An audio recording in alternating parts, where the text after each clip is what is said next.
ఎందుకంటే ఆ రోజు కాంతనపల్లి తీసేసిండ్రు, ఇచ్చంపల్లి చర్చే లేదు, దేవాదుల లిఫ్టుతోని వరంగల్ నుంచి నల్గొండకు వచ్చే ప్రతిపాదన లేదు, అన్నీ బంద్ చేసిండ్రు.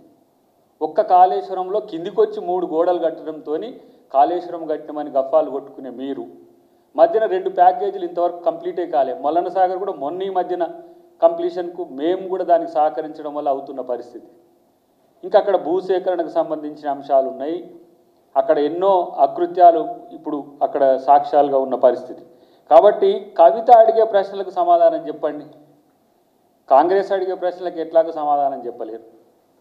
హరీష్ రావు, సంతోష్ రావులే ఈ అవినీతికి కారణం కాబట్టి హరీష్ రావును ఇరిగేషన్ శాఖ మంత్రిగా తీసేసిండు, అది మా డాడీకి చెడ్డ పేరు తెచ్చింది అని చెప్పి ఆమె అన్న ప్రశ్నకు కేటీఆర్ ఎక్కడన్నా సమాధానం చెప్తున్నారా? సస్పెండ్ చేసిండ్రు తప్పితే ఆమె సస్పెక్షన్స్కు మీరు సమాధానాలు చెప్పగలుగుతున్నారా? ఇతరులు చెప్తేనేమో అది రాజకీయము, ఆరోపణలు, అది అబద్ధమని అంటారు. స్వయంగా మీ పార్టీలో ఉన్న మీ ఎమ్మెల్సీ, మీ మాజీ ఎంపీ కేసీఆర్ గారి కూతురు చెప్తేనే దానికి సమాధానం చెప్పలేని పరిస్థితిలో ఈరోజు మీరు ఉన్నారు అనేది మనకు అర్థమవుతున్నది.